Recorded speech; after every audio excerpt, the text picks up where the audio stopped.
ये आदमी जल्दी से बड़ा होने वाला दवाई पी लेता है तो मेरा नाम है इबू हटेला। इधर चिड़ियाओं बिल्ली से बचकर भाग रहा था, पर बचते हुए उसी दवाई के बोतल में घुसकर दवाई पी लिया तो चिड़िया बड़ा होकर दानव बन जाता है और बिल्ली इधर उसको ढूंढ रहा था।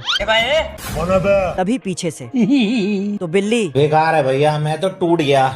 साला जल्दी से जान समेटकर बाहर भागता है और फिर डरकर खिड़की से नीचे कूद देता है। तो उधर से दानव भी कूद देता है और बिल्ली को पकड़ लेता है, लेकिन तभी दवा का पावर खत्म हो जाता है तो बिल्ली के साथ नीचे गिरने लगता है, पर बिल्ली बचने के लिए से कुछ पंख उधार लेकर उड़ने लगता है।